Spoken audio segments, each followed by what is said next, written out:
వినాయక చవితి వేడుకలు ఘనంగా ప్రారంభమయ్యాయి.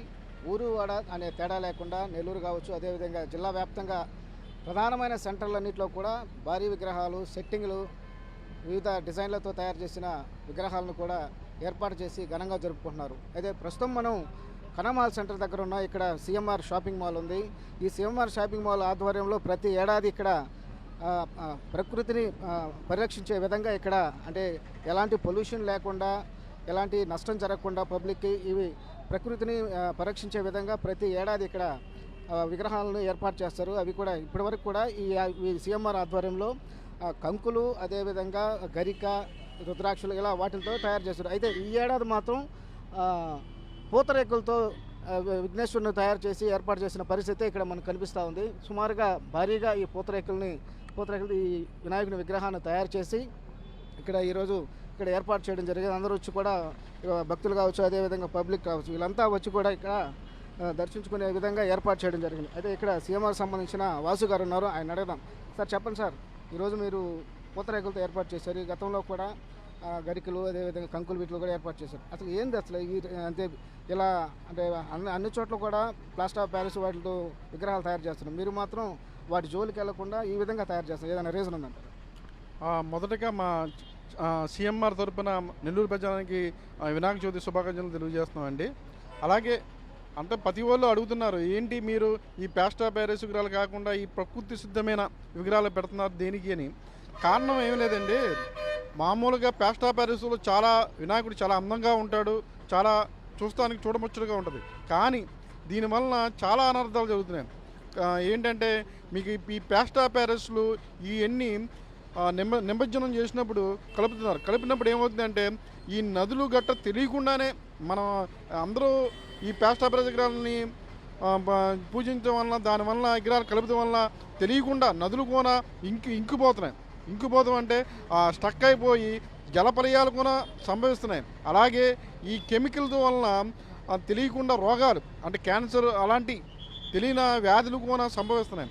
ఈ అన్నిటిని అరికట్టాలి. మన ప్రజానీకానికి విఘ్నేశ్వరుడు అంటే ఏంటి, ఈ గణపతి చతుర్థి అంటే ఏంటి అర్థం తెలుసుకోవాలి. ఏంటి, మనం పూర్వకాలం నుంచి వినాయకుడిని మట్టి వినాయకుడిని పూజిస్తున్నాం. అలాగే మనం ఏంటి వినాయక చవితికి ఏం చేస్తాం, పత్తిళ్ళు ఈ వనమునుకులు వేసే మనం పూజ చేస్తాం. వినాయకుడికి అర్థం అది. దాన్ని కాకుండా ఈ మధ్య అందంగా ఉందని ఈ ప్లాస్టర్ ఆఫ్ ప్యారిస్లు ఎక్కువ వినియోగించి అందం కోసం ఇవన్నీ చేస్తున్నారు ప్రజానీకం. ఆ ప్రజానీకాన్ని పాలదోలడానికే మేము మా సిఎంఆర్ సంస్థ మేము మా షాపు ముందు ప్రతి సంవత్సరం చాలా రకాల ఇప్పుడు వరకు మేము గరికతో కానీ, కొబ్బరి మండలతో కానీ, మన కొబ్బరి పొత్తులతో కానీ రకరకాల భంగిమలతో మేము చాలా వరకు పెట్టాం. అంటే ప్రజలకి ఈ అవగాహన తెలుసుకుని ఈ అవగాహనతో ఇంకా ప్రజలు ముందుకెళ్ళి దాన్ని పూజిస్తారని మేము కోరుకుంటున్నాం. అలాగే మేము మట్టి వినాయకులు కూడా మేము పంపిణీ చేసాం. ఎందుకంటే మట్టి వినాయకులు పూజించండి, పరిరక్షణ కాపాడండి ఉద్దేశం మాకు అవేర్నెస్తో మేము ఈ కార్యక్రమం అన్నీ చేస్తున్నాం. ఇది ప్రజానీకానికి అందరికీ తెలియాలి. దీనివల్ల ప్రజల్లో చైతన్యం వస్తుంది. ఆ చైతన్యంతో మనం ఇలాంటి అంటే తెలియకుండా మనకు అనుకుంటాం మనం ఏం చేస్తున్నాం అనుకుంటాం. ఈ తెలియని జలపలయాల్లో మనం ఇరుక్కుపోయి మనమే ఇబ్బంది పడుతున్నాం. అవన్నీ తెలియజేయడానికి మీ ఈ కార్యక్రమం చేస్తున్నాం. సరే, ఈరోజు పూతరేకులతో ఈ విగ్రహాన్ని ఏర్పాటు చేయడం జరిగింది. అసలు దీనికి ఎంత ఖర్చు అయింది, ఎన్ని పూతరేకులు దీనికి వాడాల్సి వచ్చింది, ఎన్ని రోజులు పట్టింది దీనికి? ఇది 2000 పూతరేకులు మన ఆత్రేయపురం నుంచి తెప్పించామండి. దీనికి మా 5 కార్మికులు 5 రోజులు శ్రమించి, అంటే ఇది అరిడొప్పలు ఉంటాయి, అరిడొప్పలతో ఆకారం తయారు చేస్తారు. ఆకారం పైన మాత్రం పూతరేకుల్ని అంటిస్తారన్నమాట. దానివల్ల అంటే దాని రూపురేఖలు మన స్పష్టంగా గణపతి విగ్రహం మనకి అర్థమవుతుంది, కనబడుతుంది. సరే, అలాగే ఇది పూతరేకులు కదా, ఎక్కువ రోజులు పెట్టే పరిస్థితి ఉండదు. కాకపోతే ఎన్ని రోజులు దీన్ని ఇక్కడే ఉంచుతారు, అదేవిధంగా నిమజ్జనం ఎప్పుడు చేస్తారు? ఇది 3 days వరకు మేము ఈ విగ్రహాన్ని ఉంచుతామండి. దీన్ని మళ్ళీ ఈ పూతరేకుల్ని మా కస్టమర్లు, మా ప్రజలకి మేము దీన్ని ప్రసాదం కింద ఇస్తాం జరుగుతుందండి. మేము లాస్ట్ టైం కూడా ఈ కొబ్బరికాయలు, పసుపు కొమ్ములు, కంకులు కూడా మేము అలాగే ఇచ్చాం. దీన్ని కూడా సేమ్ అలాగే మేము పంపిణీ చేయగలం. ఎన్ని పూతరేకులు దీంట్లో వాడారు సార్? 2000 సుమారు 2000 వరకు ఈ పూతరేకులు మేము వినియోగించడం జరిగింది. ఎంత టైం పట్టింది సార్?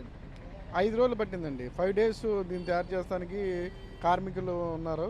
మన విజయవాడ నుంచి వచ్చే కార్మికులు వాళ్ళు దీన్ని నిర్మిస్తున్నారు. మా 10 సంవత్సరం వాళ్ళ వచ్చి దీన్ని తయారు చేస్తారు. అయితే పర్యావరణ పరిరక్షణకు తోడ్పడేందుకు అదేవిధంగా పబ్లిక్లో ఈ ప్లాస్టర్ ఆఫ్ ప్యారిస్ వల్ల కలిగే నష్టాల వల్ల ఒక అవగాహన కల్పించాలనే ఉద్దేశంతో దీన్ని ఈ విధంగా ఈ పూతరేకులతో ఈ వినాయకుని విగ్రహాన్ని ఏర్పాటు చేశామని, అదేవిధంగా ప్రజలు కూడా అవగాహన చేసుకోవాలని చెప్పి కూడా, అదేవిధంగా పరిరక్షణ కాపాడేందుకు ప్రతి ఒక్కరు కూడా కృషి చేయాలని ఈయన వాసు గారు చెప్తున్నారు. అదేవిధంగా దీని మొత్తాన్ని ఈ పూతరేకులతో తయారు చేసిన ఈ వినాయకుడి విగ్రహానికి మొత్తం 2000 పూతరేకులను వాడినట్లు, అదేవిధంగా 5 మంది కార్మికులు, అదేవిధంగా 5 రోజులు శ్రమించినట్లు కూడా వాసు చెప్తున్నారు. వీడియో జర్నలిస్ట్ ప్రదీప్తో దేవకుమార్, 10 టీవీ, నెల్లూరు.